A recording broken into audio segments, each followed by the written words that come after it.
Three esteemed candidates, each vying for the position of chairperson of the African Union, will debate tonight in front of the world, and indeed, historic it is. Mesdames et messieurs, Ladies and gentlemen, the Randriamandrato debate, it is going to last 2 hours, and we're going to be live, and we are going to introduce the various candidates for the post of chairmanship, and then we are going to discuss several burning issues on the African continent, and they will be answering several questions that have actually been prepared by an independent panel, so that at the end of the day, you Africans will get to know what the vision of these three candidates are for this continent. We want to see this continent taken forward, and so for each candidate, we're going to have 5 minutes. 5 minutes that will be respected by each of the three candidates. And so first of all, the candidates would have 5 minutes each to present themselves, introduce themselves, and give us their vision statement for the African Union Commission. And they will tell us how they expect us to see the African Union carry out or meet their aspirations. And later on, we will take up the questions in this debate. 4 minutes will be given to each candidate to address all the questions. And at the end, each candidate will have 2 candidates for their closing statements. Africa Leadership Debate, we'll see our 3 esteemed candidates before you, basically sharing their ideas and their ambitions as far as the aspirations of Agenda 2063, the Africa we want, are concerned. And ladies and gentlemen, the rules are very simple. Each one of our candidates will have an opportunity to present themselves, of course, and their ambition as well, and they will make these presentations for all of 5 minutes each. Afterwards, we go into the first round of questions, second, third, and fourth round of questions. Each candidate has 4 minutes to answer the questions in each of these rounds. And now, ladies and gentlemen, at the end, we have a 2-minute closing remark from each one of our candidates. Now that you understand why you're here and the rules have been set before you, also to mention that the questions you will be hearing tonight, the questions our esteemed candidates will be receiving, are questions created by a completely independent panel in order to promote peace, fairness, and transparency among us all. Ladies and gentlemen, with that established, allow me to welcome to the stage Ambassador Konjit, who is the chair of the African Union's panel of eminent Africans and the host of our gathering here tonight, to share the significance of the election process of the African Union. Ladies and gentlemen, please welcome Ambassador Konjit. Mesdames et messieurs, Ladies and gentlemen, we are now very pleased to call on Her Excellency Ambassador Konjit Sine Georges. She is going to give us her opening remarks.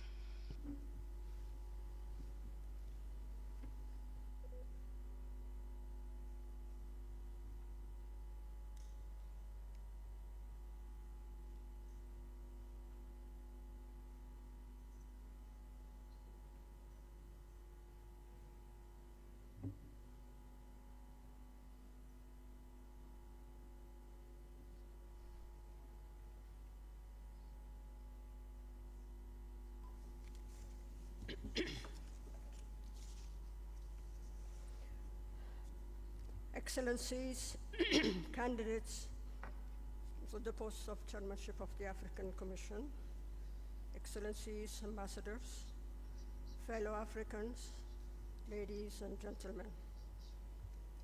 Heartfelt greetings to our live audience here at the African Union Commission in Addis-Abeba and all African citizens watching this debate. On behalf of the panel of eminent Africans, it is an honor and a pleasure to welcome you all to the 2024 Mujadala Africa Leadership Debate. Tonight's event represents a critical milestone in our collective journey towards achieving the Africa we want under Agenda 2063. I must say, now more than ever before, we need a united Africa and an effective AU Commission. The world we live in is at a crossroads with many complex situations. This continent of ours has gone through numerous challenges in its history. Its people have paid huge sacrifice to be where we are today. The trajectory of going out of colonial legacy to move to the Africa we want stands as testimony. We understand that our dreams and aspirations will not take us anywhere unless we come together. I had the immense pleasure as a young cadet of having seen the birth of the organization, the OAU, the Organization of African Unity, and followed its transformation to the African Union. I have seen their highs and lows. But one thing is for sure, if the African Union had not existed, we would have had to invent it. We have a long way to go to reach the Africa we want by 2063. The African Union Commission, our only vehicle to take us to our destination, has to be strong and fit for the purpose. We have to face together our current and future challenges, narrow inequalities, build more just and inclusive societies, resolve conflicts, in short, provide to our citizens what they are expecting. It has become more and more clear that the African Union has a rightful place on the global stage. It has become a partner that can't be easily pushed aside. We are claiming our place where decisions are made regarding our continent. Africa is coming out of age. This evening, the three candidates to the post of the chairpersonship of the African Union Commission are going to participate in a debate. I regret that the fact that our continent couldn't also have a female candidate and place the African Union Commission on the right side of history. This is a serious homework we have to take into consideration. Excellencies, ladies and gentlemen, I have the greatest honor and privilege to thank the general public for participating and for their interest in this process by sending questions. I would also like them to know that the concerns expressed by the public are taken care of in the questions. And now, ladies and gentlemen and excellencies, I have the duty and the honor to hand over to the moderators the questions sealed envelope. Thank you very much for your attention. Merci infiniment. Thank you very much, Excellency Kanji Senior Judges. Dear participants, what we're going to see here, what Madam Kanji Senior Judges is going to do now, is to actually give to us an envelope that contains all the questions that we are going to ask. That is, either Anita or me will be asking the potential candidates who are vying for the position of the chairperson of the African Union Commission. Thank you very much, Your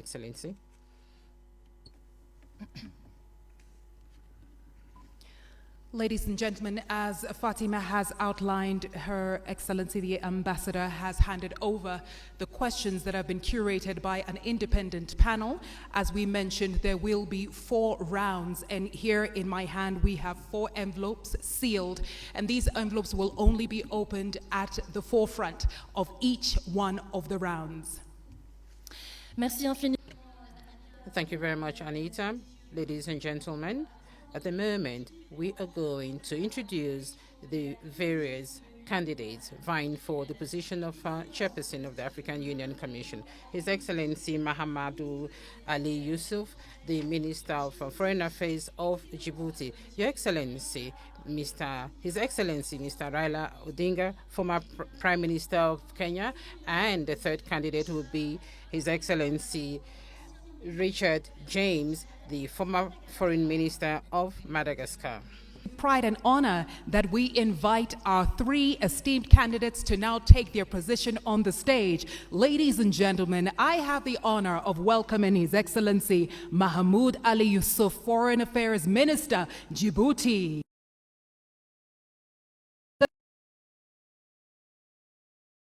Former Prime Minister, Kenya, and we have His Excellency Richard Randriamandrato, who is from Madagascar.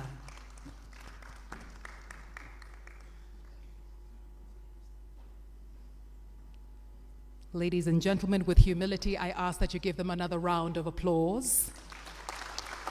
These are our candidates for the chairperson position of the African Union.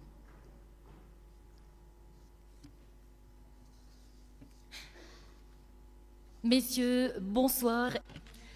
Good evening, honorable gentlemen. You're welcome to this event, and you're all live on this debate. Millions of Africans are watching the Njandala debate, and like we said earlier on, each of you would have 5 minutes to introduce yourself. So we are going to start with you, His Excellency Mahamoud Ali Youssouf of Djibouti. Honorable Raila Odinga, Honorable Richard James, Deputy Chairperson of the African Union Commission. Ladies and gentlemen, African citizens, good evening. My name is Mahamoud Ali Youssouf. I am 59 years old. I'm married with 8 children. Minister of Foreign Affairs of Djibouti for the past 20 years. And I am standing before you this evening to give you a brief presentation of my vision for Africa's future. Africa is at a crossroads of its evolution. Of course, it is actually lagging behind other continents in terms of peace and security, integration, and socioeconomic development. But Africa is moving forward. Africa is getting itself organized, and Africa is doing its level best to be on the international stage. The Africa that we want, an integrated, peaceful, and prosperous one, is first the choice of our people before the choice of its leaders. The founding fathers of the OAU in 1963, and to our leaders today, who actually established the African Union more than 20 years, all the way down to the average citizen, we are trying to consolidate our diversity and to cement the unity of the continent.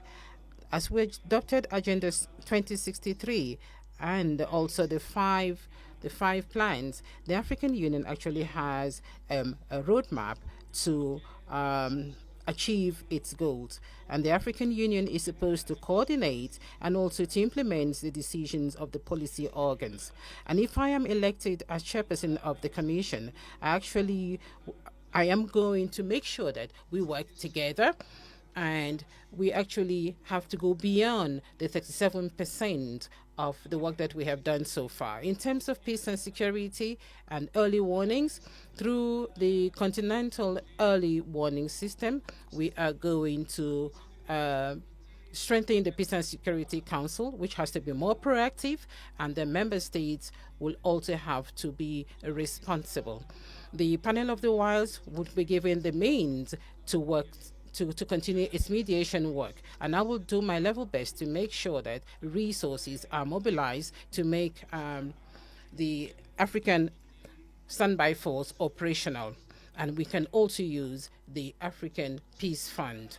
And with the relevant bodies, I am going to continue or to carry out the reforms which have not been implemented today. And I'm going to diversify our financing, and I will do my best to make sure that African Union has its own financing sources.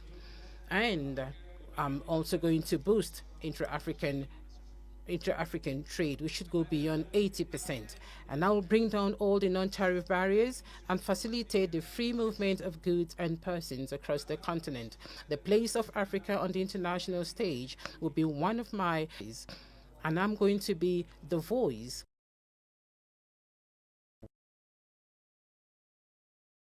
into our women, of course, and the diaspora too, through knowledge, technology, in agriculture, in industry, and in the service sector. The Africa that we want, ladies and gentlemen, is an Africa of peace, integration, and prosperity. And this has to go through the political will and the solidarity of the African people. And thanks to the support of our people. And so as I stand in front of you today and in front of all the millions of Africa, I want to tell you that if I'm given the chance of being the chairperson of this commission, I will do my best to make sure that our continent shines on the international stage. I thank you. Excellency Mahamoud Ali Youssouf. And now, ladies and gentlemen, I would like to invite His Excellency Raila Odinga to share his opening remarks. Your Excellency, you have 5 minutes. Thank you. Your Excellency, Ambassador Konjit, my co-panelists here, His Excellency Mahamoud Ali Youssouf, and His Excellency Mr. Richard, distinguished guests, ladies and gentlemen. Good evening, Africa. Africa, hamjambo, bonsoir, salam alaikum, rahmatullah ta'ala wa barakatuh. Boa noite. I am delighted to have opportunity today to stand before you as the son of Africa. I was born in Kenya, but I'm told that my grandparents came from the Sudan. I am a father of 4, a grandfather of 5, and a husband of 1 that I know of. I am an engineer by profession, and I have been an academic. I have also been a public servant. I've been a member of parliament. I've also been a prime minister and also leader of opposition. In those capacities, I've tried to do my best, and I've gained a lot of experience in terms of management of public affairs. I stand here as an Pan-Africanist and an Afro-optimist. 2 months ago, that is on the 21st of October, this year we were here in Addis-Abeba. We had been invited as members of the families of the founding fathers of the African Union to come and witness the reopening of the Africa Hall. That's the hall where the OAU was launched in 1963. And we're happy to be here with Madam Ambassador Konjit, who was there as a young girl at that time. It is now 61 years since the launch of the Organization of African Unity. And at that time, if you read the speeches of the founding fathers on that day, they were very passionate, and all of them talked about African unity. Where there was a difference was when do we achieve this unity? There are those who, under the school of thought, that the unity now. There are those who said, no, we need to be gradual in this. Let us first build the building blocks, the regional unions, which will eventually translate into formation of the African Union as a whole. But now we have they came up 50 years later with Vision 2063, which now hopes to get Africa united, one union government by 2030, and move on to attain the vision, the wishes of the founding fathers of Africa. I say that I have the experience. I've been part of this movement for changing the continent. We know that some achievements have been made. Africa is now completely liberated, but there's still work to do. And I believe that I have what it takes to get us where we want to do. In the field of education, in the field of health, in the field of value addition to the abundant wealth that we have on the continent, in the field of trade, inter-African trade. I have acted as the African Union High Representative on infrastructure. And in this I know that we have very comprehensive programs in PIDA, Program for Infrastructure Development of the continent. What remains is action. And what I want to promise the African people is that I am going to lead from the front to ensure that we achieve the visions of the founding fathers of our continent. I thank you. Merci infiniment. Thank you very much, the candidate from Kenya, Honorable Raila Odinga. Now we're going to listen to His Excellency Randriamandrato from Madagascar. Excellence,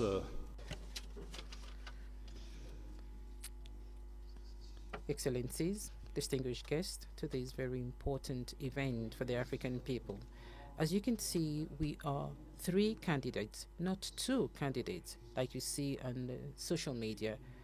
And we are standing in front of you today to convince you of how serious we are and how seriously we're going to work towards the African Union involvement. So who am I?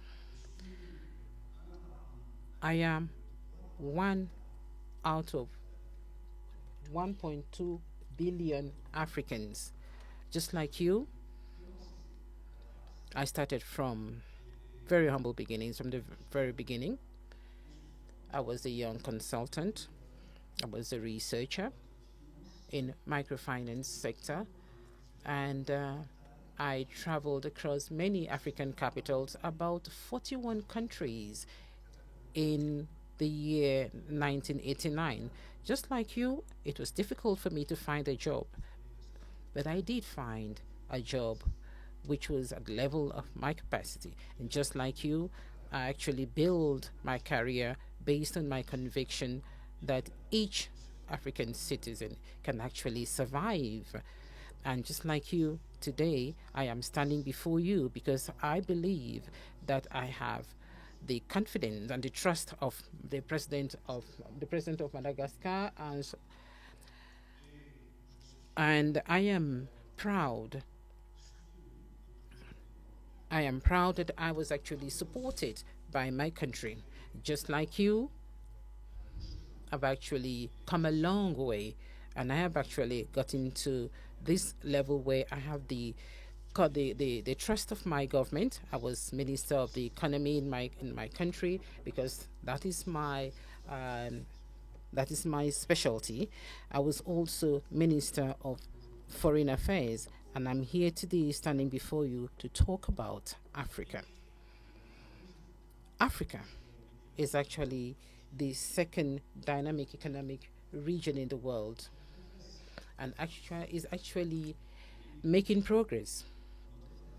And things are changing in our favor. And recently I read about the funding of the African Development Bank, funding several projects in Africa, and this is quite promising for the continent. The World Bank also has increased its envelope,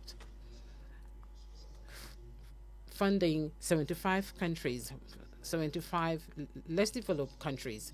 And I also think that we have funding for small states. Small state, that's not a pejorative term, but there is an idea that I want to share with you. Africa is moving, first of all, the states that are actually seeing a 3.4% in economic growth per year, but I think we should do more than that. And then we have our own house. Here we are, the African Union, which is our home. And what I have noticed is that there is an Africa which is actually moving forward, which is a dynamic Africa, and then there is the African Union, which doesn't really have the capacity for it to move forward. I am here before you today because I think it is indispensable and it is a must that those who want to have the quality, competence, conviction, of course, today, I think that I have those qualities, and I hope that I've been able to convince you. Thank you very much. Very much, Your Excellency Richard Randriamandrato from Madagascar. And now, ladies and gentlemen, this officially brings us to the beginning of our debate, where we move into the first round of questions. But before then, allow us to reiterate the rules and the guidelines for you, our esteemed candidates. You each have 4 minutes to answer the questions that will be posed, and you will each answer the absolute same question. Your Excellencies, with respect and humility, if you surpass the 4-minute mark, myself or my colleague will have to interrupt your response. And this eventually brings us to this moment, ladies and gentlemen, where my colleague and I will open the envelope for the first round of questions. Thank you, Anita. Merci. Thank you very much, Anita, and thank you very much to our candidates who have just introduced themselves to yourselves, members of this public. As my sister has just reminded us, we are going to open, ladies and gentlemen, the first round of questions. We are going to remind all of us that the questions were drafted in English and in French. They were drafted by an independent panel. The envelopes were handed over to us a few minutes ago by Her Excellency Madam Konjit Sine Georges. And immediately with Anita, we're going to select an envelope. Anita, you're going to ask the first question.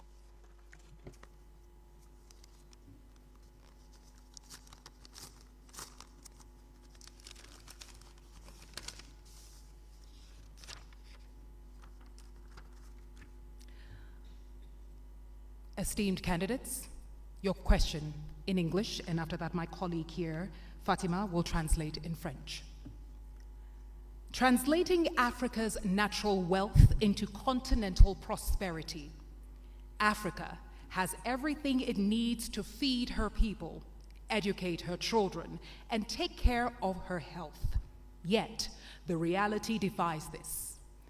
How will you turn the continent's resource wealth into tangible benefits, reducing debt, ensuring sustainable financing for the African Union, and enabling Africa to control its destiny economically? Also, how will you ensure that the African Continental Free Trade Area achieves its goals? Excellences, Messieurs les candidats, Candidates, their question in French. a tout ce dont elle a besoin pour nourrir sa population, éduquer ses enfants et prendre soin de leur santé. Mais la réalité défie cela. Comment allez-vous transformer la richesse en ressources du continent en avantages tangibles, réduire la dette, assurer un financement durable pour l'Union africaine et permettre à l'Afrique de contrôler son destin économique En outre, comment allez-vous garantir que la zone de libre-échange continentale africaine atteigne ses objectifs? Et on commence avec le premier candidat de Madagascar. Excellence, vous avez 4 minutes pour y répondre.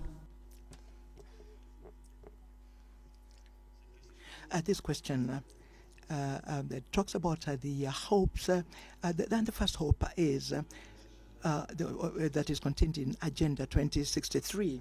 And we are going to just try and respond to this question. Perhaps not answer it completely, because you can't answer it in just 4 minutes. You can't show academically what it is that we can do in order to respond to this aspiration. So aspiration 1 of Agenda 2063 is as follows: a prosperous Africa based on inclusive growth and sustainable development. Your question is huge.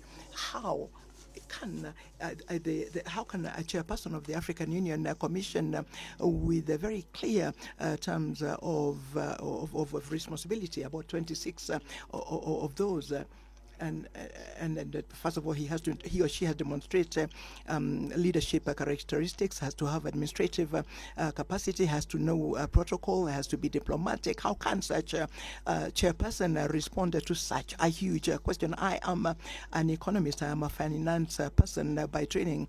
I do have some ideas to share. First of all, I can emphasize the importance of continuing to develop the economy at the continental level. You did mention our joint initiative about developing trade through, in theory, liberalization of trade, liberalization of the circulation of persons throughout our continent. In theory, I say, trade can effectively become a source of economic dynamism. I think I understand that we're at about 12.6% of commercial trade between African countries. This is very low. For a continent such as Europe, a continent such as America, they go up to more than 50%. So what we need to do is to continue to continue with the efforts that we're doing. There's already a secretariat, the ICFTA. A secretariat, the ICFTA is just a geographical. It's zone. It is the geographical zone. We haven't yet attained this free circulation of trade, but if we manage to ensure that a free trade can happen, and can happen very quickly, it is very possible that we shall triple our performance in economic development. I am a farmer. I have a fish and chickens, and at a very small scale, and I support young farmers. And it's very difficult to pretend that one can have a good quality and one can sell the products to the neighbors. People are not able to really exhaust what is available in the market. But free trade is that. It is to learn how to master virtues, capitalism. Where do you find money, and what am I going to do to find the money? I think we need to start modestly. We need to start at the level of the local development, so that slowly by slowly, with support from the government and of course the support of the African Union, we shall then at the end ensure that all of the citizens, young, medium-aged, and especially women, can have the opportunity of participating in this large continental market. Thank you very much, Your Excellency. You, Excellency Raila Odinga, first for your answer. 4 minutes, sir. Thank you. Africa is, of course, the least developed continent by comparison. Look at economic statistics. But this is because there are historical reasons why Africa is where it is today. And we will say that Africa does not need to remain here. We need to develop Africa. There are several factors which work against Africa. For example, the international financial infrastructure has worked very much against Africa, because African countries have been made to borrow money at a very high rate of interest compared to other countries of the same status as the African countries. So we need to address the issue of rearranging the international financial infrastructure. That is, I think, one of the major starting points. Now, Africa is the richest continent on the planet Earth in terms of raw materials. But it's a paradox that Africa also is the poorest in terms of living conditions. You say that we need not remain for perpetually the source of raw materials for industrial west or east, that we need to do value addition to raw materials which are coming out of Africa before we export them. And then we've also said that Africa needs to trade more with itself. There's big potential. Like the African Development Bank today says that 7 out of the 20 fastest growing economies in this year are going to be African countries. That are much higher than Europe. We're only competing with Asia. So it is important that Africa enhances the trade with itself. The inter-African trade today stands at just mere 15%. Now we have the African Free Trade Area organization that was launched now 3 years ago, but not much has been achieved. Some of the reasons are issues that are actually solvable. The non-tariff barriers to trade that have been imposed by respective African countries. Things like standards, which are different from one country to the other country, making it difficult for goods to move freely across the borders. Then modalities of payment. And then there's the other issue of infrastructure. I worked for 5 years as the African Union High Representative on Infrastructure Development. And here is another problem, because goods cannot move freely because of lack of adequate infrastructure within the continent. Kenya exported tea to Ghana, and it took 3 months of tea to travel from Kenya to Ghana. We have major infrastructure projects, the high-speed continental railway, the inter-African highways, Cape to Cairo, Tunis to Cape, Dakar to Djibouti, Dakar, Lagos, Mombasa, and so on and so forth. All these need to be developed. Energy is another factor. Energy is too expensive, but we can reduce the cost of energy and go green in the continent. Thank you so much, Excellency. Candidate from Kenya, et à présent, mesdames et messieurs. And now, ladies and gentlemen, the response from His Excellency, the candidate from Djibouti. When you talk about the riches of Africa, we often think about natural resources. And the riches of Africa begins with its people. We have 1.4 billion inhabitants on the continent, and more than 60% of this population is young between 0 and 25 years. The first wealth of this continent is in its people. We must have the capacity to think about how we can ensure that these people, this population, can benefit not only from the existing wealth, but also add value to that wealth. How can we go about that? Through universal education, quality education in our countries. We should have the capacity of offering our citizens a free education from the primary to the university levels, and ensure that this education is spread in all of the regions of our continent and of our country. We must remove the obstacles to education. The feminine population represents 50.2%. There are still cultural obstacles. There are obstacles to the education of girls. We must concentrate on valorizing our human resources. And then we have fertile land. What are we doing with this fertile land? We are still in many countries using very archaic agriculture. It is time to begin to develop an agriculture that I would call modern. It does exist in many countries. Look, for example, at a country such as Rwanda. Tea and coffee are actually, there's value added locally. Countries such as Ghana, countries such as Cote d'Ivoire, cocoa is transformed locally. Now, these raw products that we sell without adding value, we must be able to add value locally so that we can increase the wealth and also create employment.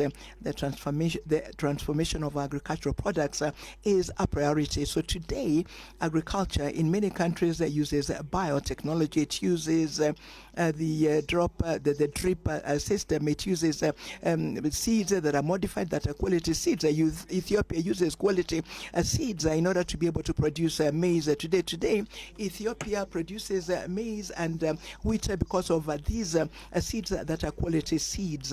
It is important to think about transforming agricultural product in place that will ensure that the people can get out of food insecurity, ensure that there is a specialized agriculture. There has to be areas of specialized agriculture, and that, I would say, is one of the steps that will lead to ensuring that this world there can be at the benefit of the population. And then we come to natural resources. I acknowledge the work by President Museveni. He has said that he will not export petrol or gas as long as there will not be a refinery in Uganda. These are the examples from African leaders who take the destiny of their people in hand so that they can actually have value added locally. Now, trade, everybody knows that it is through trade that development happens. Look at China. China and all over the Chinese economy really target production and exportation. When you add value to our products, we can become exporters. Let me talk about tariff barriers and non-tariff barriers. That is not the problem. I think that the situation must be to, first of all, protect our wealth by transforming them locally. Thank you. Mesdames et messieurs, bienvenue encore une fois parmi nous. Ladies and gentlemen, welcome yet once again to Mjadala Africa Debate direct from the African Union headquarters in Addis-Abeba. We're very happy to work with you this afternoon as moderators of this debate. For those who have just joined us, I'd like to remind you that just a few minutes ago we listened to answers to the first round of questions with their excellencies, Mr. Mahamoud Ali Youssouf, the Minister of Foreign Affairs of Djibouti, His Excellency Raila Odinga, former Prime Minister of Kenya, and finally Honorable Richard Randriamandrato, former Minister of Foreign Affairs of Madagascar. And we're coming right back to the second round of questions. Anita. About to start the round two of our debate here, Mjadala Africa Leadership Debate, where we are witnessing and listening to three esteemed candidates, each vying for the chairperson position of the African Union Commission. Earlier on, we heard their thoughts on issues such as the African Continental Free Trade Area, and now we're moving into the second round. And if you're just joining us, we're beaming live from the Federal Democratic Republic of Ethiopia, Addis-Abeba, to be specific. Et pour ouvrir le deuxième round, mesdames. To start the second round, ladies and gentlemen, honorable participants, we're going to open a second envelope so that we can see the question that was prepared by an independent panel for this debate. Let me remind you, ladies and gentlemen, that the questions were drafted in two languages, in French and then in English. So, Your Excellencies, the candidates, your question is this. In spite of the hopes of the African Union to silence the arms between now and 2030, the conflicts continue to take place. How would you go about proposing African solutions so that you can ensure that there is a prevention, management, and a resolution that are effective and sustainable of conflicts? And how would you accelerate the advance of Africa towards a permanent seat in the United Nations Security Council. That's your question. Whose aspiration to silence guns by 2020, conflicts persist. How will you foster African solutions to ensure effective and durable conflict prevention, management, and resolution? And how do you plan to accelerate Africa's push for a permanent seat on the United Nations Security Council? Ladies and gentlemen, our esteemed candidates, the first to answer this round of questions will be His Excellency Raila Odinga. You have 4 minutes, Your Excellency. Thank you very much. Well, silencing the guns on the continent. As you know that in 2013, the EU met and passed a resolution to silence the guns by 2020. We are today in 2024, and the guns are not silent. They're very loud, roaring all over the continent. We need to address the causative factors of these conflicts. There are some which are conflict caused by poverty or deprivation. Some of them by conflict within the society, again, things like ethnicity and so on. Some of them are externally influenced or promoted. Some are religious and so on.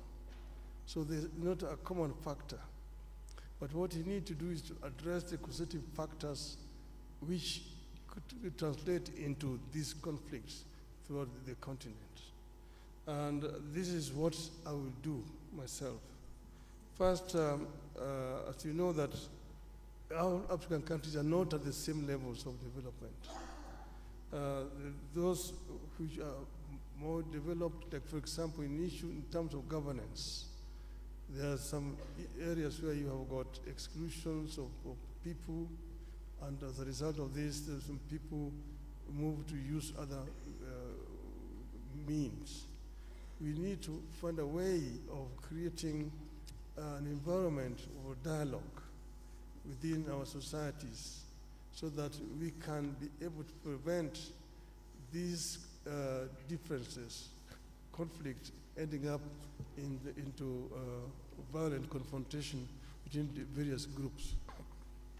We don't need to put a time span, but I'm sure that it is possible to end these conflicts and stop the guns by 2035, in my view.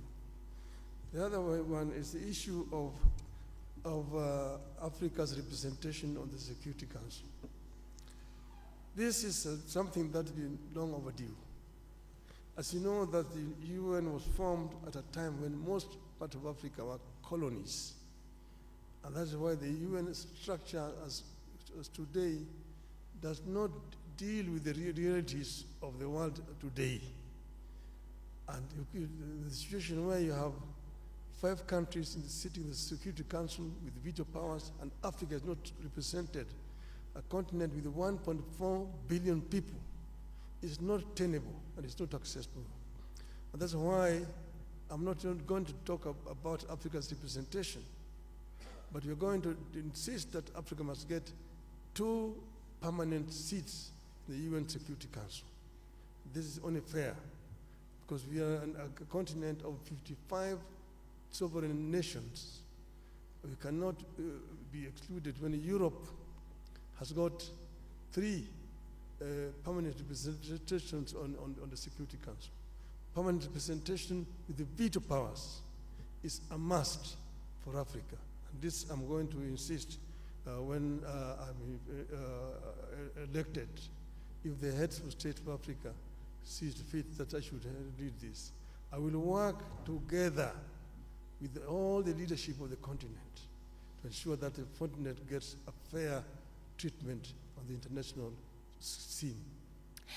Thank you so much, Excellency. Candidate from Kenya. Et maintenant, mesdames et messieurs. And now, ladies and gentlemen, the response from His Excellency, the candidate from Djibouti, His Excellency Mahamoud Ali Youssouf. Silencing the guns is a flagship program one of the 15 that our leaders have endorsed years ago. And then they put a number of mechanisms and structure around this flagship program so that peace becomes a reality on our continent. The first structure is the African peace and security architecture. And then we have the strategy that we all know, silencing the guns. And to support this strategy, the African Union put in place a number of mechanisms. One of them is the Peace and Security Council. The other one is the Committee of Elders, the Committee of Chief of Staff. We have the Peace Fund, and we can rely on every kind of mechanism. So why is peace is not, let's say, a reality on the ground on our continent? There are a number of reasons. One of them is the political will of countries. We have to be outspoken and frank. We make decisions at the Peace and Security Council level. These decisions are not implemented. Our Peace and Security Council is not proactive. It is reacting to crises when they occur and happen. This has to change. And I'm sending a message to our member countries saying this has to change. The number two problem that we have to face is our standby forces. We have them on the papers. Of course, sometimes we can mobilize them, but they lack resources. We are still relying on foreign partnership for our resources. Let me give you an example. AMISOM. Since 2007, ATMIS has been financed by the European Union and the United Nations, up to 2.7 billion euros. Now, financial resources are critical. Why should we have the money so that we can operate on crisis ground on the continent? Because without money, we cannot deploy our standby forces. Without money, even the committee of mediators cannot go and discuss with the stakeholders. They sometimes wait for the tickets, the per diems, days and days and days. It's very critical that the Peace Fund, in which we have $400 million, that the Commission and the PRC, get to the compromise situation where that money could be used for peace on the continent. So far, only the interest of the 400 millions are used. And I'm really shameful when I say, DRC have been given 1 million for peace, issues through this fund. And they have given to, I don't know, another country 1.5 million. It has to change. We need the authority from the member countries so that we can use this money, the $400 million, to keep peace on our continent. There are so many other bottlenecks that needs to be handled very quickly. But money is one of them. The Peace and Security Council mission is the second problem. And then we have a third one. This one also has to be underlined very, very seriously. When a crisis happens, I give you the example of Somalia. I've been around for some time. I've been dealing with this problem for many years. When there is no unity of purpose between the countries around this country, neighboring countries, this country will never stand on its feet. That's what we are experiencing today in the Sudan. Hundreds of thousands of people have been killed, millions displaced. Neighboring countries are still fighting on the Sudan, and the African Union and IGAD are watching. Sorry, sir, your time is up. Okay, sorry, because I can talk hours about this issue. No problem, sir. Thank you so much for your contribution. And ladies and gentlemen, as a reminder, especially to our esteemed candidates, if you go beyond the time, I will be forced to interrupt, and I don't want to do that, so please forgive me. May we kindly have our last candidate, His Excellency Randriamandrato, to respond to the question. Your Excellency, the floor is yours. Faire taire les armes et... Silencing the guns and issues relating to peace and security in general actually are due to so many things. It's not like turning on a switch or switching it off, not on and off a switch. No, there are several factors that have to be taken into consideration, and that is the reason why the African continent and the African Union have been challenges to silence the guns. But we have to resolve our conflicts peacefully, and this is one of the principles of the African Union. just like the principle of non-interference. So this is an aspect that we all have to actually look at. When exactly do we talk about non-interference, non-indifference, and how do we use them to silence the guns? But that is the situation in which we find ourselves in. And if I am chosen by the heads of states and government as chairperson of the commission, I will make sure that the African Union Commission would actually work towards resolving our conflicts peacefully, because we have that in the Constitutive Act of Africa, of the African Union. So we have the Peace and Security Council, we have the peace architecture of the African Union, but we also have the United Nations Security Council. And then bilaterally, we've got efforts that are underway, and we've heard about progress in some areas, in some regions where we have long-standing conflicts.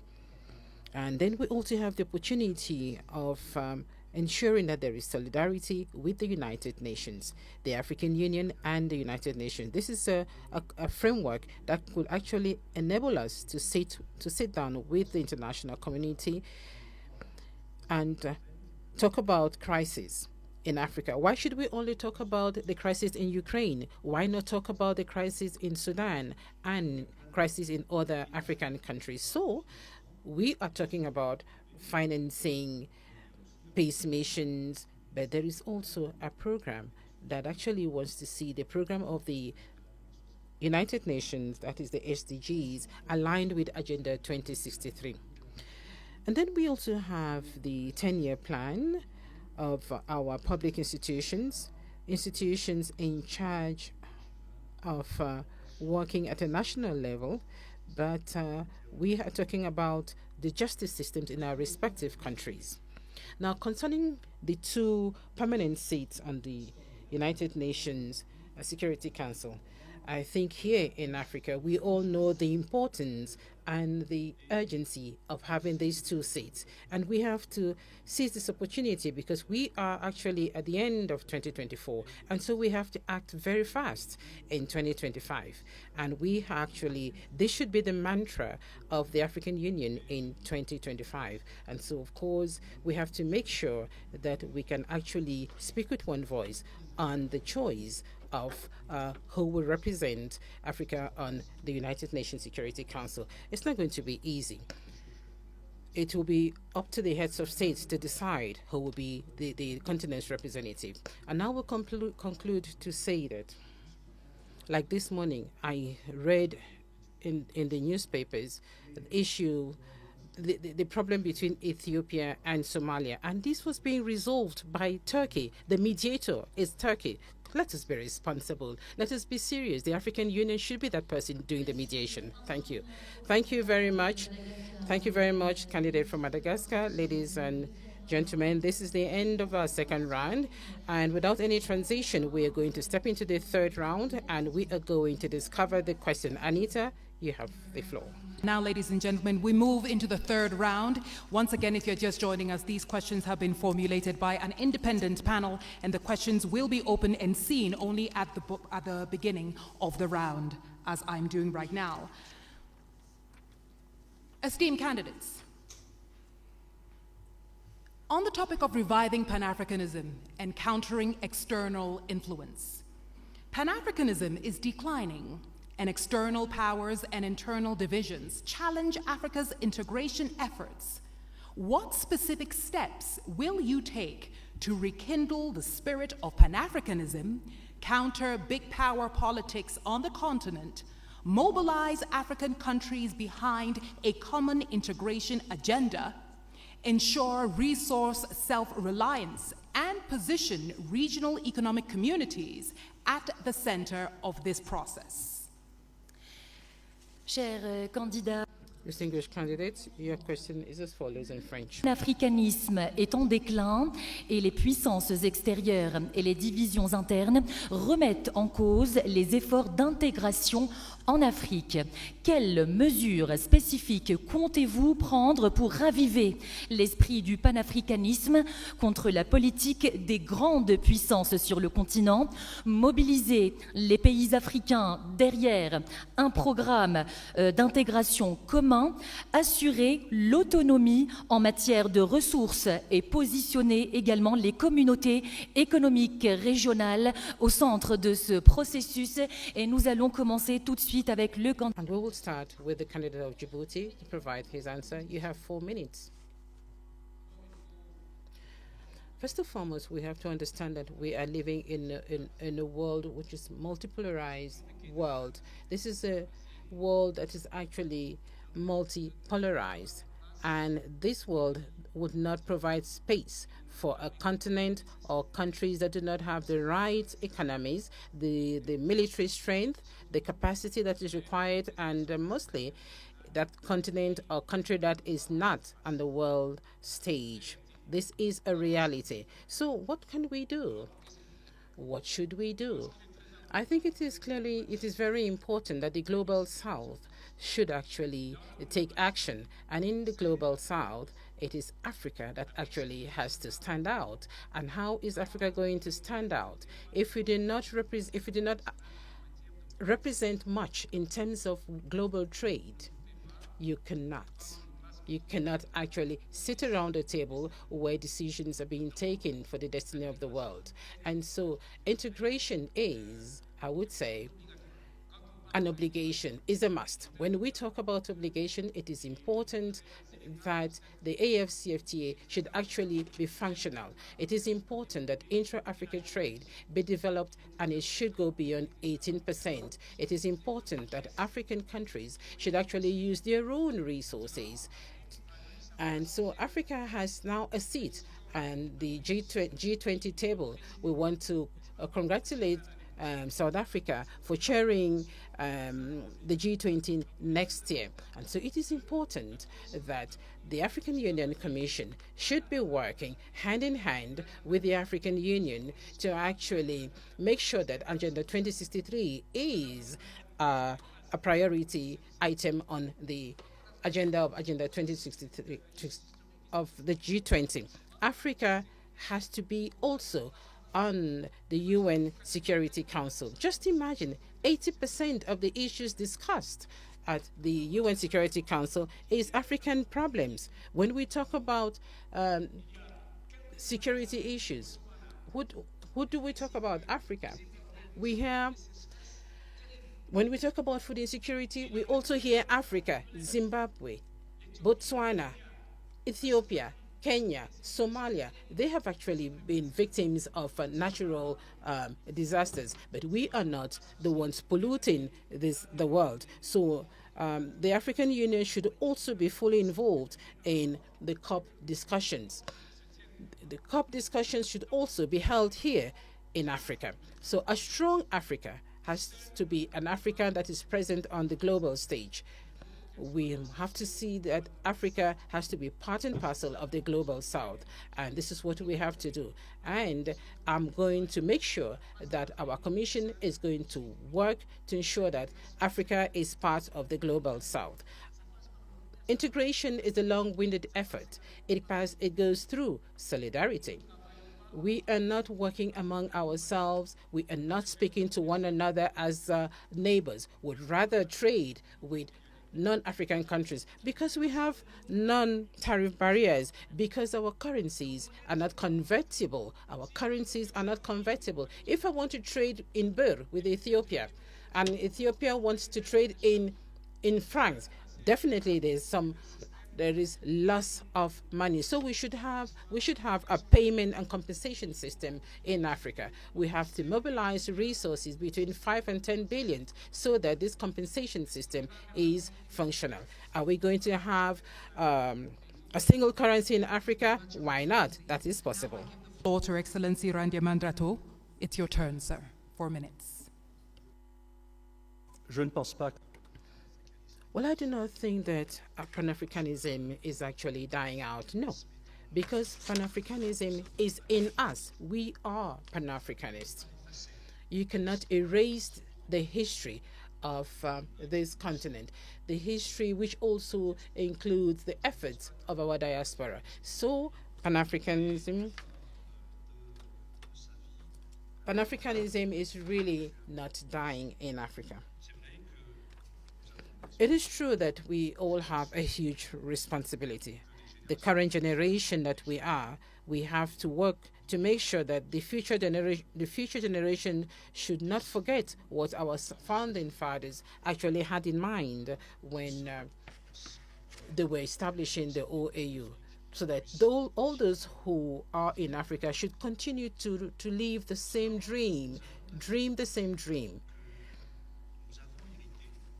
We inherited this continent from our founding fathers, and we have the Africa that we want.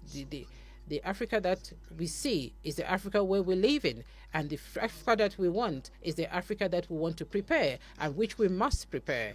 And so there is a clear difference between the Africa in which we are and the African Union, which is our own home, the common house. And if the African Union Commission does not put in the right resources, the human resources and the financial resources, even the diplomats and the military, we will not get to where we want to be.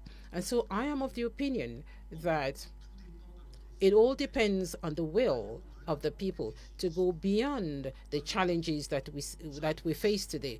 We all know the problems of our African Union today. There are certain aspects that do not meet the expectations of the people. For example, the SACA audit that was prepared by experts proposing reforms that have to be undertaken. We also have reforms that were undertaken in 2016.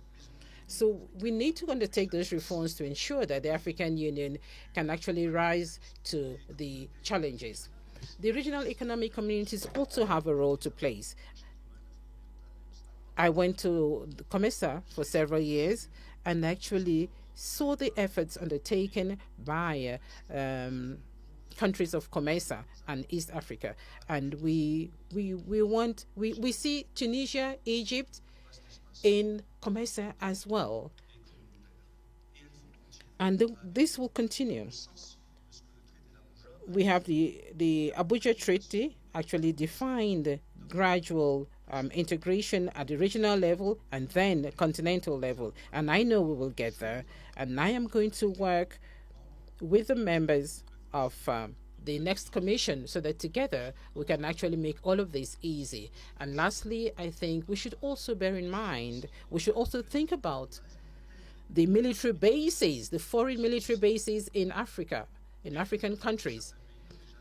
Some countries have already started to take their own destiny in their hands in terms of their security. We should be brave enough, we should actually have that courage to make sure that we can actually stand out there as adults that can actually take their destiny in their own hands. Foreign military bases in Africa, we do hope that in a few years' time, those military bases will be a thing of the past, because these military bases are actually a source of conflict. Thank you. Thank you very much, Excellency Randriamandrato, candidate of Madagascar.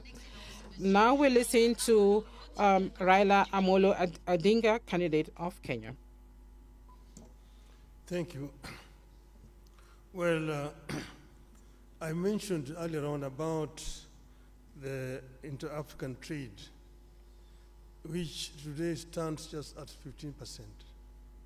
Inter-European trade, on the other hand, stands at 70%. Inter-Asian trade stands at 60%.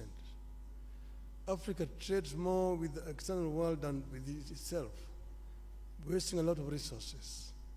Now, how did Europeans come from behind and leapfrog and overtake Africa? That is something that we need to ask ourselves. But here, we need to now look forward to see how we can be able to make use of this huge domestic market that we have. We have a population of 1.4 billion people. And that is what has helped China. China did two things. One was to train the younger generation, the youth, so that they had a very highly skilled manpower. And when they liberalized their economy, the manufacturing unit in the West rushed to China. If you go to China, for example, take the automobile, the Ford, the Jeep, the BMW, the Mercedes, the Toyota, the Nissan, they're all there in China. And because there was cheap, highly skilled, cheap labor, secondly, cheap raw material. The raw materials which they were actually getting originally from Africa. And that is how China has managed to develop a 600 million people middle class. Africa can be able to fill the gap which is being left down there by China by actually coming together and opening up. So we need to come together as Africa and create an African market which will be able to attract investors to come to our continent. Africa is the youngest continent in terms of population. 70% of our population is below the age of 35. That is a big bonus. It can be a bonus or it can be a curse. If the youth are not empowered, given requisite knowledge and skills, they become a drug to society, drunkards, drug addicts, and criminals. But empowered, they become a real source for wealth creation. It is a pity today that many African youths drown in the Mediterranean trying to seek greener pastures in Europe because we have not created conditions that can retain them here. Now we are saying that we want to create a situation where every African youth must be connected to the internet and using the artificial intelligence and information technology, we can be able to give this youth opportunity to work anywhere in the world when they're staying here on the continent. This is something that we are going to address, empowerment of the African youth, and together with the African woman, so that we create a workforce that will be helped in terms of wealth creation on the continent. This will enable Africa to leapfrog and to catch up with the rest of the world. I'm saying that I want to be a vehicle to be used to help Africa to get there. We will work together with all the leadership in the continent so that Africa moves. Thank you, Your Excellency. Thank you very much, Your Excellency Raila Odinga, finishing us on the third round.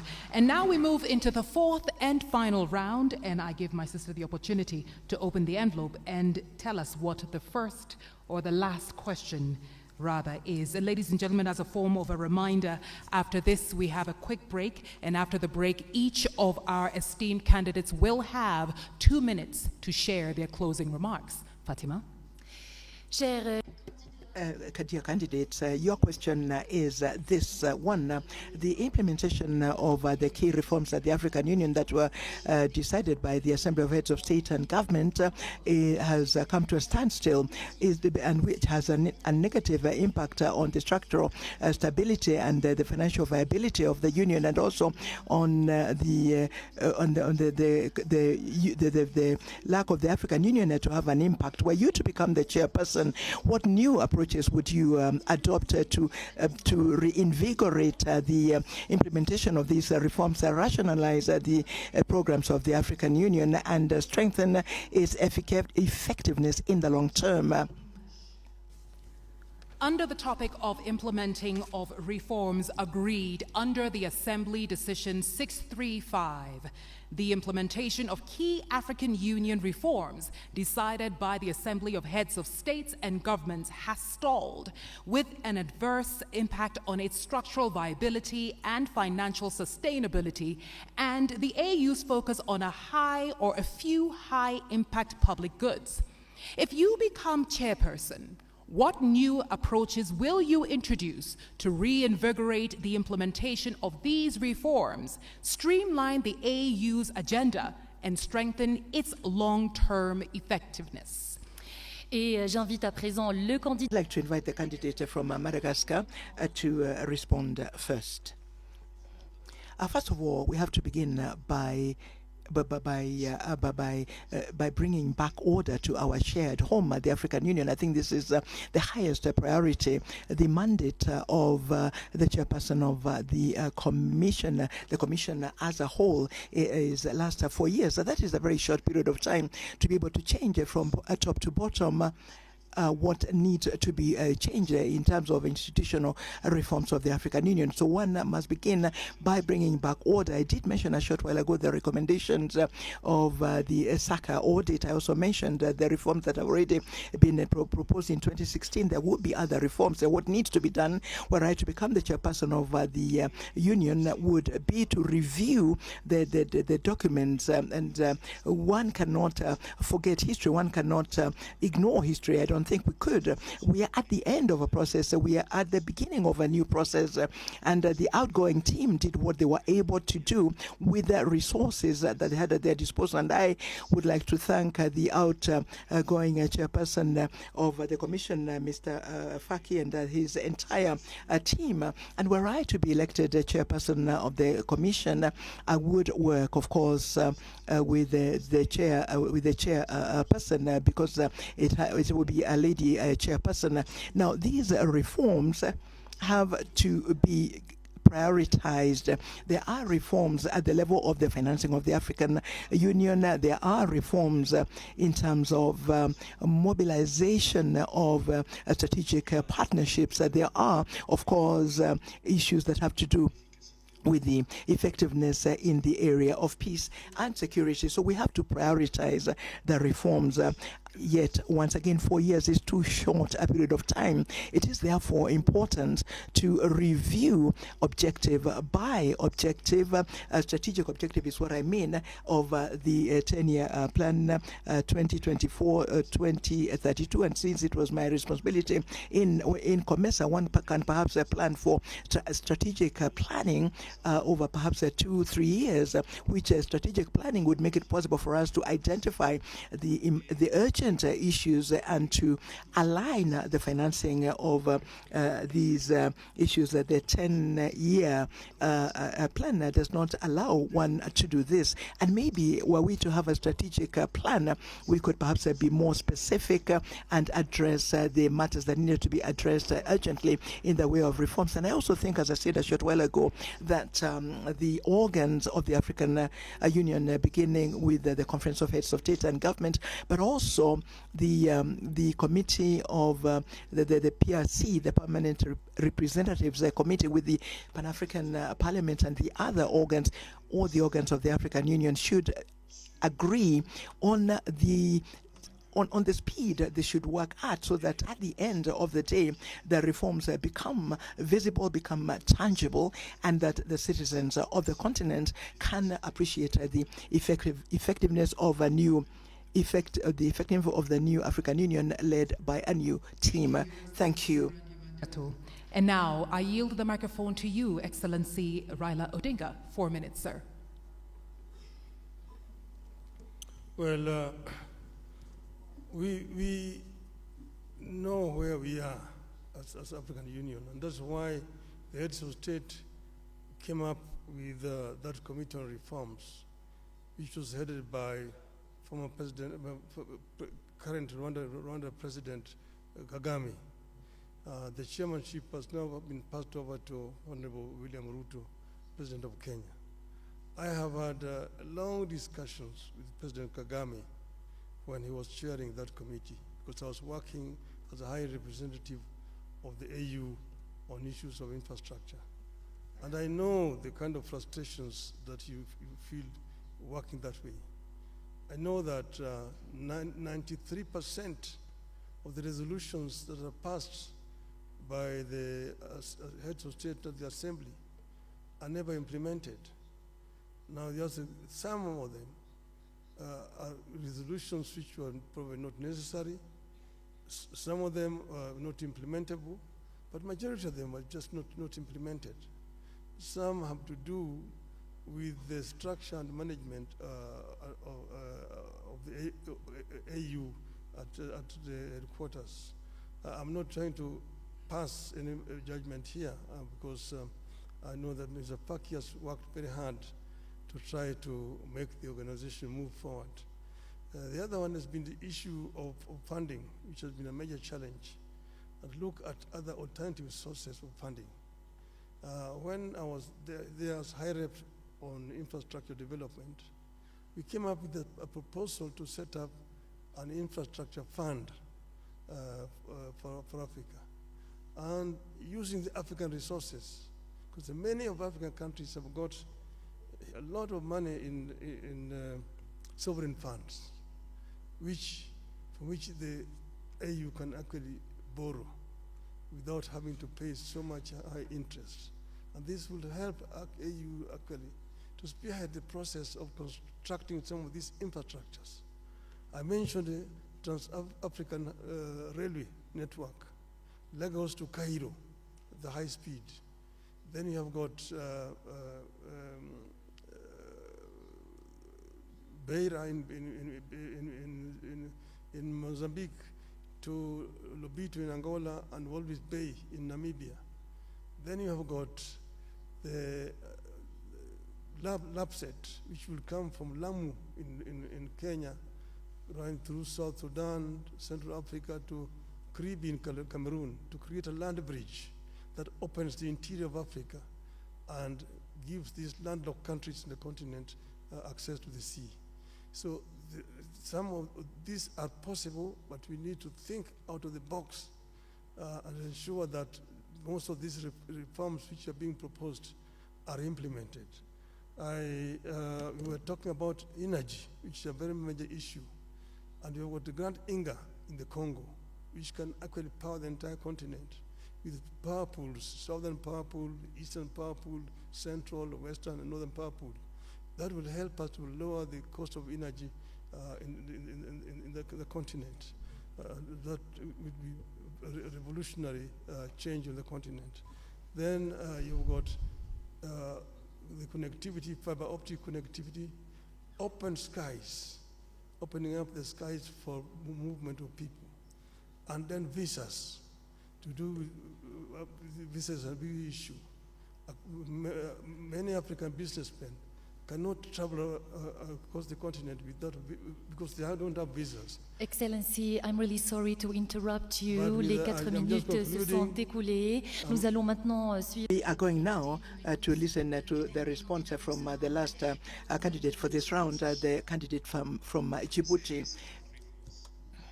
Let me start by paying tribute to our heads of states who have endorsed those reforms in 2017. And then the champion for those reforms was His Excellency President Kagame, and he passed the responsibility to President Ruto. Now, there are a number of reforms that have already been implemented. We have to recognize that. The size of the commission, we had 10 commissioners, chairperson, deputy chairperson, and 8 commissioners, and it has been reduced. We have what we call a golden rule in terms of managing the staff and the personnel. I'm still waiting for the SACA program to be implemented. I hope that this hot potato will not wait for us, one of us, when we'll be elected. But I hope that the SACA process will be implemented. It is about the personnel, the staff. We have moved from a lot of short contract employees to a permanent contract. That's very important. If you want to create loyalty, you want to create the ownership within your staff and personnel, you have to make them happy. They need to have a permanent contract, and it is in the SACA program. Now, the biggest bottleneck of the reforms is the financing. Our heads of state said we will pay 0.2% of eligible import to the Commission. Only 17 countries, 17, are applying and abiding by that rule. It has to change. I'm not going to impose that on our leaders. It's not my intention, but I will advocate for it. It's very important to have, that particular issue of mobilizing and fostering financing be resolved immediately. Then our experts, there is a unit in the African Union Commission called the Reform Unit, led by Mr. Makoko, a very able African expert. But there are so many reforms that have not been implemented. One of them is PAP, the Pan-African Parliament. It's still a consultative organ. When is the Pan-African Parliament will become a legislative organ? They have passed in 2014 a protocol. Only 15 countries ratified that protocol. And this is one of the major reforms that we have to implement. Then we have on the judicial sector, the Court of Justice, the Commission of Human Rights. Sometimes they are fighting on issues. The Court of Justice do not open its doors to nationals, to African citizens, to NGOs. They are complaining. I am hearing complaints about the African citizens with regard to the Court of Justice. And then they are fighting who is doing what, the Commission of Human Rights. These reforms have to be implemented. And the Bureau of Liaison, a liaison bureau, we have so many on the continent. That's double use of those bureaus. Time is running, time is flying. So we have to rationalize. How can you imagine that you have 3 bureaus in the same region? And we're saying we should have the golden rules for management. And whenever we want to touch one of the bureaus, it's a political matter. It's useless, but it is a political matter. The country that is hosting the bureau is saying, you won't touch it. It has to change. It needs leadership. It needs understanding, negotiation, but it has to change. If you want to change things, we have to be frank and outspoken. We have to be, really tough when it comes to be tough, and lean when it comes to we have to do it. We have to do it. Yes, sir, your time is up. And now, ladies and gentlemen, that brings us to the end of round 4. If you are just joining us, we've had 4 rounds, and each of them has touched on a thematic area.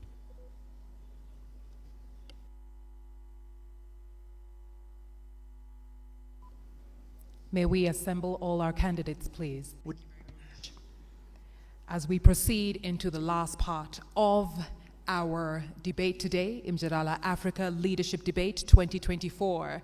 And we want to say a special thank you to our audience around the world. The questions you sent truly informed the kinds of questions that we then asked our panel here. And we are very happy that you were very involved. It goes to show that indeed the Africa we want is in your hands and that you are actively involved in doing this together.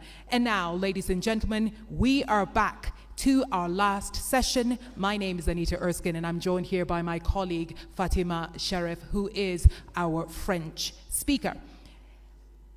Merci beaucoup. Merci beaucoup. Thank you very much, Anita. Ladies and gentlemen, thank you very much for being with us for this final lap of the Mjadala Africa Leadership Debate of the African Union. You have listened during the debate, the questions that were raised, the answers that were given by the different candidates, and we're coming to the end of the debate. And so, Anita, we're going to listen to the closing remarks to the candidates. So thank you very much, Fatima. Candidates, you each have 2 minutes to share your closing remarks, or better still, your last words. We will start this round with His Excellency Raila Odinga. Thank you.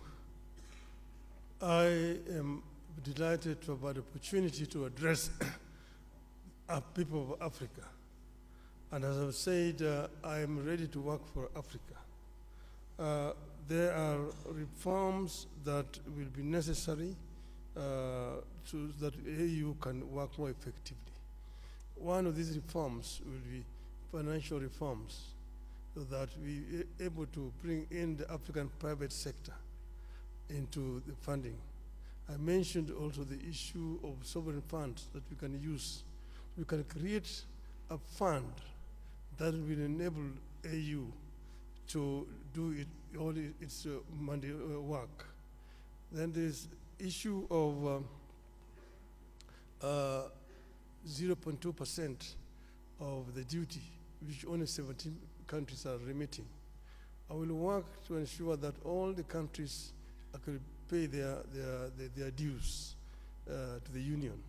This is what happens in the European Union, and that's why European Union is able to even fund African Union. It's a shame. If we can be able to fund this organization out of our own resources on the continent. And this is what I'm going to try to do.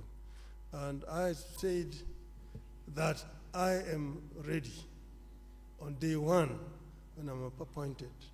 I will not need any kind of induction. I'm ready to work for the continent, and I will offer my best. The days of Africa have come. The African lion will begin to roar and tell its Asian tiger counterpart and the European bear and the American jaguar that this is going to be Africa's millennium, the 2000. Dear candidate, I'm really sorry to interrupt you once again, but these are the rules of the debate. Nous allons maintenant, mesdames et We are going now, ladies and gentlemen, give 2 minutes to the candidate of Djibouti closing remarks.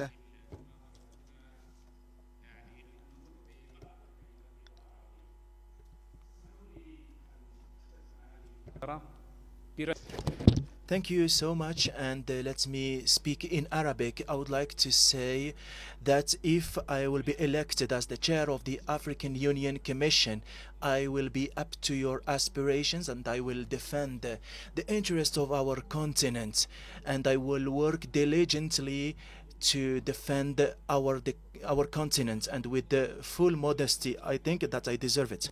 Je souhaite à nos pays, à nos peuples africains. So I wish for our African people, our countries, a very happy 2025. Tonight, I wish to all African nations and citizens all the best. Thank you for your support. Thank you very much, Your Excellency. And now, 2 minutes for you, His Excellency Richard Randriamandrato. En 2025, in 2025, there will be a new team that will be leading for 4 years. Will be leading the African Union Commission for 4 years, and there shall be 8 high-level public servants like most of us, and we shall be the ones to continue with the reforms.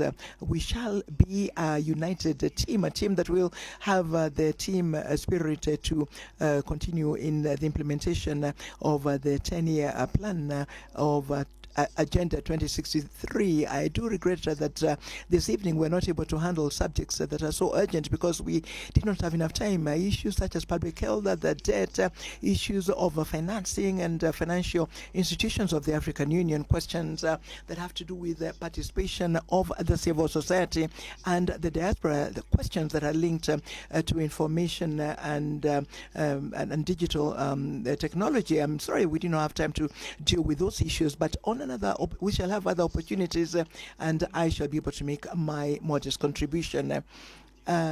Like in public sport, there have to be players, and there have to be those who choose, who select the players, those who select the heads of state. It is up to them to select the team that will lead the African Union Commission for their need. We need a leader. Men and women need a leader, and I hope that in 2025, the wisdom of heads of state and government will balance the team that will win, so that the Africa that we want can continue to win the battle for sustainable development. Thank you. Thank you very much for these closing remarks that have been made by the different candidates. Candidates, ladies and gentlemen, please, another round of applause for our esteemed candidates. Tonight, we have heard from His Excellency Mahamoud Ali Youssouf, Foreign Affairs Minister Djibouti. We've also heard from His Excellency Raila Odinga, former Prime Minister of Kenya. We've also heard from His Excellency Richard Randriamandrato, who is the former Foreign Affairs Minister of Madagascar. Each one of our candidates has done an exceptional job talking about the thematic areas that were set before them. We've talked about advancing economic integration. We've talked about promoting peace and security as well as democracy, Africa's place in global affairs, and reforming the African Union amongst many. Ladies and gentlemen, it's been an absolute honor bringing you Mjadala Africa Leadership Debate 2024. Merci infiniment. Thank you very much, Anisha. Ladies and gentlemen, we have come to the end of the Mjadala leadership debate, direct streamed line from the headquarters of the African Union in Addis-Abeba. We were delighted to have you with us for the moderation of this debate. Of course, we wish the different candidates all the very best. The election of the new chairperson will take place at the level of the African Union Commission. It will take place in February next year. And thank you to all of you for having been with us, and have a good evening.